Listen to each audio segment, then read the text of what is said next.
Veritas. SCP Files.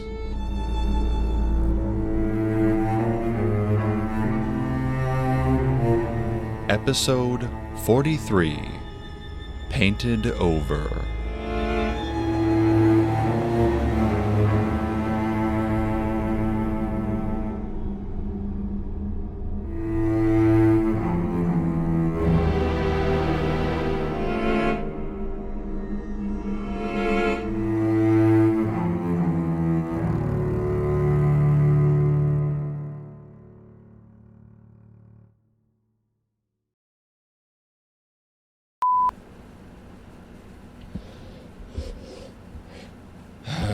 Seth said it again. He shoved all my stuff to one side of the table. At least when Niall rearranged my things, it was, I don't know, playful? Seth doesn't even pretend. He actually broke one of my fidgets this time. Dr. Sterling, please, you've got to do something about him. He's in here constantly, pushing my things around, looking for his so-called evidence. If there was anything to find, he'd have found it by now. At this point, it's less investigation and more just plain bullying. And for the record, I wasn't lying. I don't remember much about the raid, okay? He's already taken everything. Bullet casings, the bullets he pried from the walls, even the box Niall used to stash that CBT book. I don't mean to be unprofessional, but he's already... Oh, look, you're here this time. Yes, I'm here working. This is my office. Indeed. Recording something? I was going to record a report. Good. Record this one. Sure, I'll add it to my pile. No. Read it now. Look, not to be rude, but I have a lot of work already. You and this entire department are on thin enough ice already. Are you sure you want to mark my request a low priority? I know I'm the report guy, but anyone can read one. If this is so high priority to you, you can skim over it yourself. That's hardly the point. I want to see just what it is you do here, and hear you read one for myself. I want a written summary of it, and I want Miranda's opinion on it. So, read it.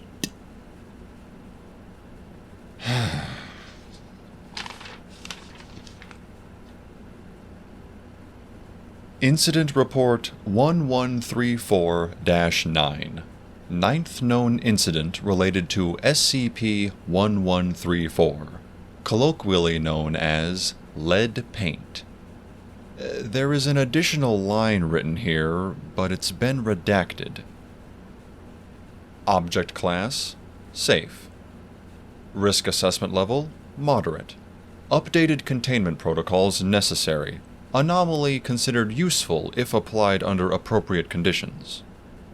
Reported by Dr. Melissa Wellington, researcher. Report made verbally on May 30th, 2013, later transcribed to paper by security personnel.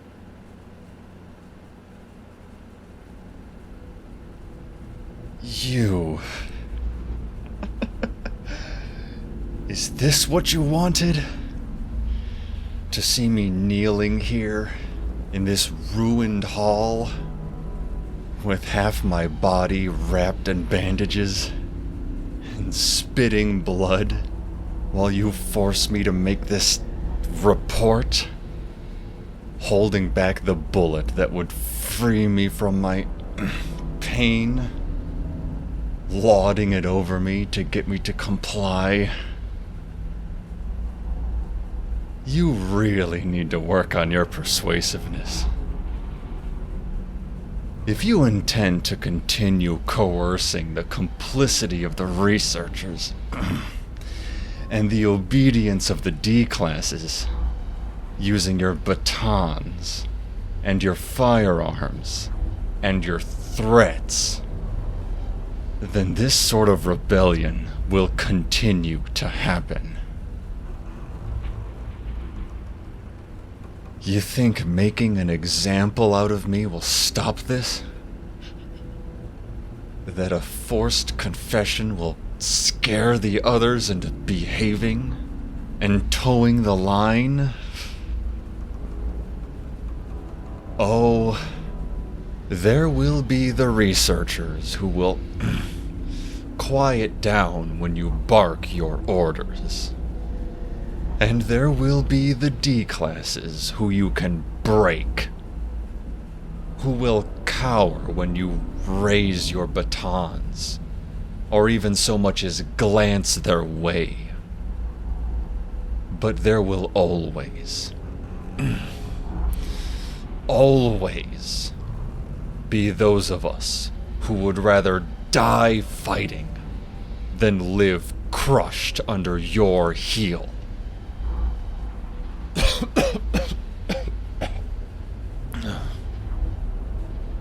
Fine.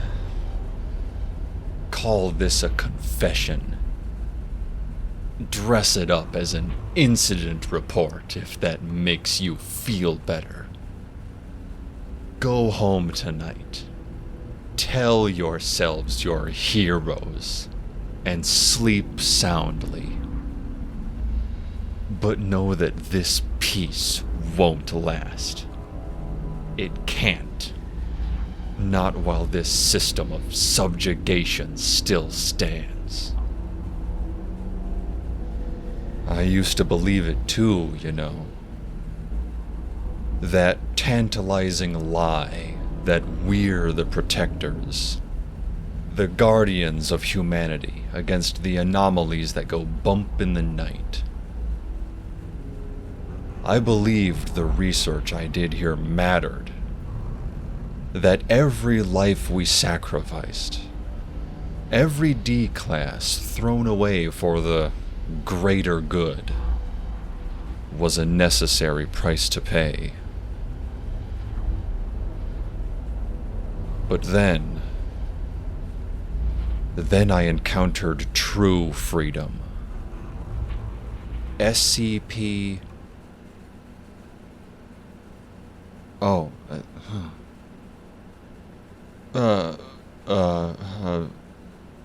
Officer's note. The following section of Dr. Wellington's report, roughly 5 additional pages, is redacted. A handwritten note in the margins reads, "Sensitive information. Do not distribute on authority of the O5 Council." The report then continues below. So I had been set free at last. Finally, able to see the way we'd used the D-classes. The true horrors that we had inflicted upon them. The weight I felt at knowing how complicit I'd been in this system. All the pleas I had ignored. All the lives I destroyed. There's no righting it. Not when the corruption runs this deep. All one can do is cause a little chaos, grab a little attention. I know you're not going to understand. You'll dismiss everything I've done as the compromised actions of a brainwashed officer. But this was my choice. My only choice. Probably the only one I've ever made with a clear mind. fully aware of what was really at stake. I walked those sterile corridors with new eyes, a new perspective, and no one noticed. The guards still looked at me like I was just another sheep, complacent, obedient, drunk on the lies of duty and grandeur. It was almost laughable how easy it was to enter SCP-1134's containment room. We pride ourselves on being humanity's last line of defense, and yet we leave something as dangerous as SCP-1134 sitting in a Level 2 security room. Prove yourself even moderately useful, and they hand you a clearance card that lets you stroll into containment chambers and handle anomalies like they're office supplies. We slap the safe label on SCPs like 1134 because it doesn't try to escape or resist containment, and then we just stop thinking altogether. We don't consider that maybe, just maybe, the containment procedure isn't always for the anomaly itself, but sometimes for the ones holding the keys. SCP-1134 sat innocently in the center of its containment chamber, completely unremarkable at first glance. Its standard plastic PVC container had a faded but still legible label bearing the words Conglomerate No Mess Ballistics Grade Paint, Color Formula 366, in a slightly modified traditional kanji script. The room itself is a quiet mockery of security.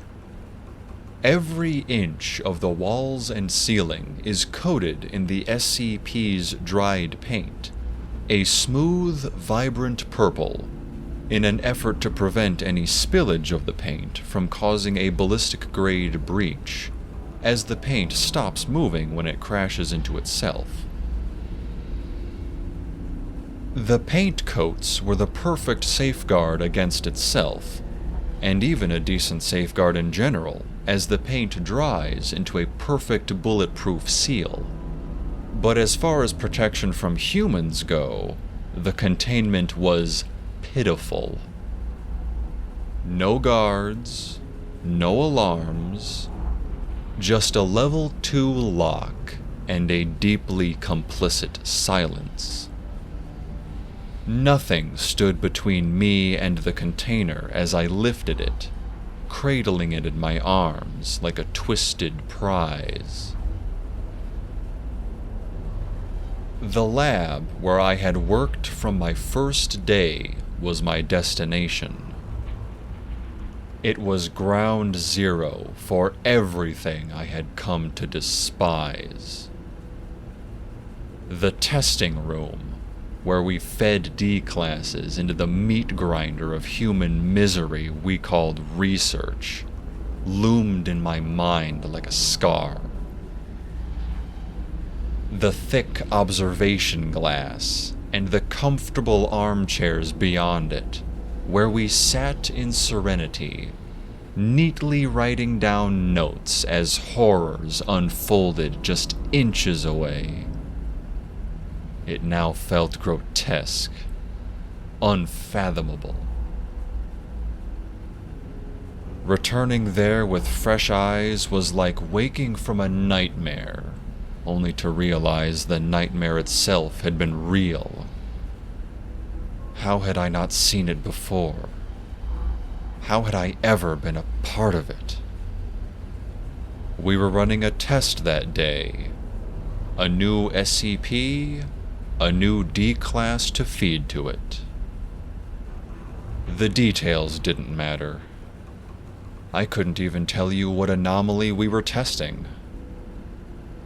What mattered was the faces in that room. The so-called colleagues I had worked beside for years. People I'd laughed with, shared coffee breaks with. All while we together justified atrocity after atrocity with cold logic and hollow ideals. I stood there, holding the bucket. For a single breath, no one moved. No one even seemed to recognize the weapon that I held before them. Then I raised my arms, and I hurled the paint towards them in a sweeping, vibrant, violet arc. The first droplets sloshed lazily from the bucket, viscous and heavy. They started their arc towards the ground, but then the anomaly kicked in. They began to accelerate, faster and faster, until they shot forward with the speed of bullets. I didn't flinch as they pierced the air, nor when I felt the backsplash droplets cut into the flesh on my arms like knives, shredding the skin and muscles of my forearms, and sending shivers of pain rippling through my entire body. I gripped the bucket tightly, completing the arcing throw, and watched as the paint transformed, honing itself into a storm of tiny purple projectiles. I didn't care about running. I wanted to see their faces, to see the moment they realized what was happening, to make them understand that these were their final seconds. The paint tore through them, carving a million tiny pathways into and through their bodies, punching holes into their faces and arms in a fine spray of red and purple. I watched in satisfaction as one colleague raised her hands to try and protect her face, and the bullets chewed through her fingers, severing one after another neatly as she screamed for help, for salvation. The same screams she'd always ignored from the other side of the glass. The minced bodies slumped to the ground. Justice served at long last. But that was far from the end. The paint that didn't bury itself in the shredded remains of my coworkers slammed into the walls, the observation glass, the floor, and the ceiling with the force of magnum rounds. A few droplets might have ricocheted endlessly, pinging around the room until embedding themselves in flesh and finally coming to a rest. But SCP-1134's droplets only slow and lose energy upon contact with organic matter. They care naught for our bricks and mortar.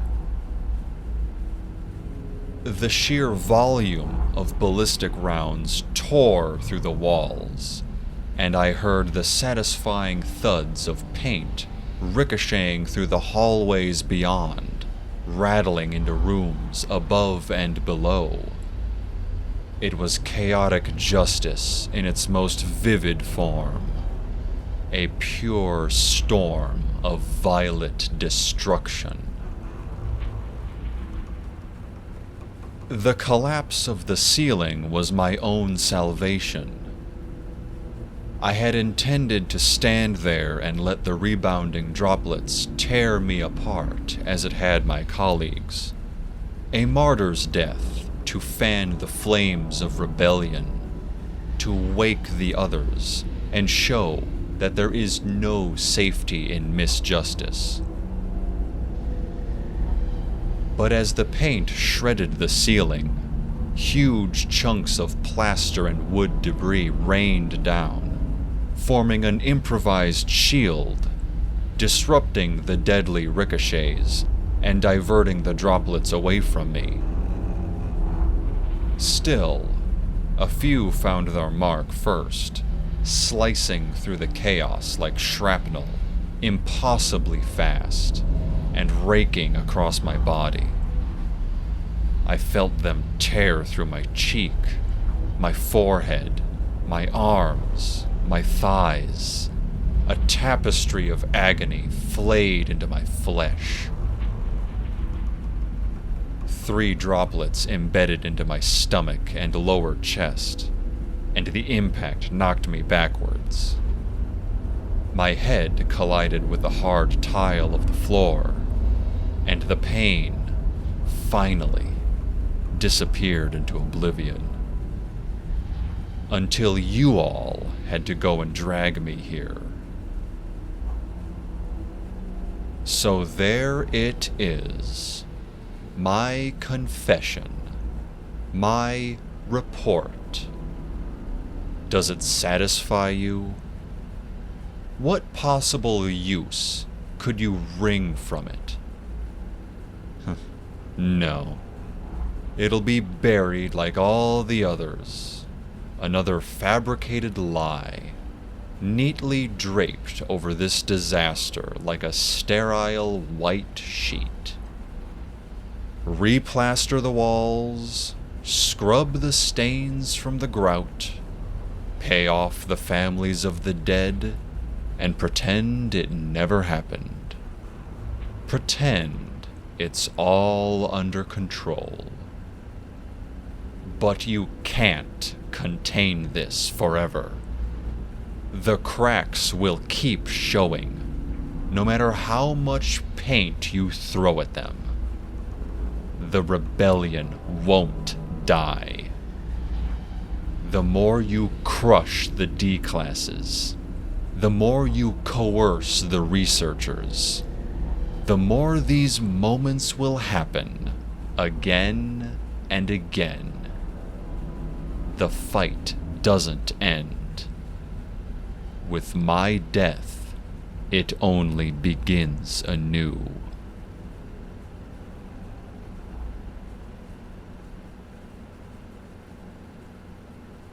Knock, knock. Niall, you're back! Niall, what convenient timing you have, yet again.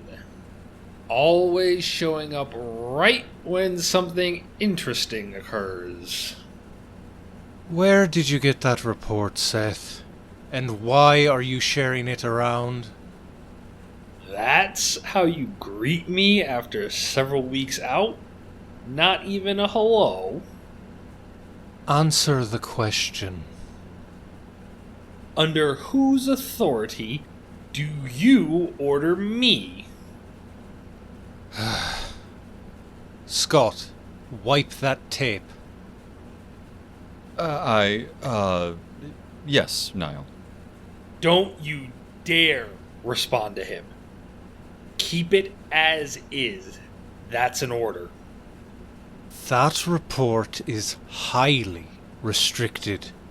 None of us here, not me, not you, not Miranda, and certainly not Scott, none of us have the clearance required to access it. Delete the tape. Now. If you disobey my direct order, Mr. Anderson, you will end today in a detainment cell. Niall, I'm sorry. I don't know what to do. Do as you're ordered, my friend. I would not ask you to disobey. Seth, a word? Aw, upset are you? No, I don't think I will be talking to you. You think you have authority here, Mr. Connors? You think you're the only one with connections and access to restricted information? Let me make something clear. You're not in control. I am. And Miranda is. You're not special here. You've disrupted this site enough and cost us all dearly. There will be no more of that. I will have order, and I will have safety. Any further disobedience from you will be dealt with quickly and severely. Am I clear? Crystal. Good, Scott. I expect your summary and report to be made to Miranda by the end of the day. You are both dismissed. As you were.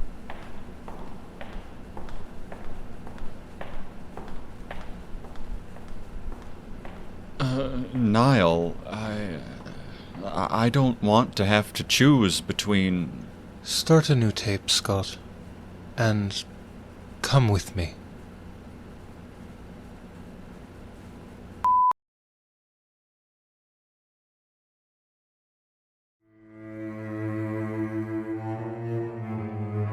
Vault Veritas SCP Files is a podcast inspired by the SCP Foundation. Painted Over contains SCP-1134 by Dr. Blink from the SCP Wiki located at scpwiki.com/SCP-1134. It is licensed under a Creative Commons Attribution Share-alike 3.0 unported license. This episode featured Justin Gellner as Scott Anderson, D.R. Thompson as Niall Connors, and Matthew Findison as Seth Orson. It was written and edited by Leola Angel. We welcome comments. Please rate and review us. Email us at vaultveritas@gmail.com. Join our Discord channel using the link in the episode description.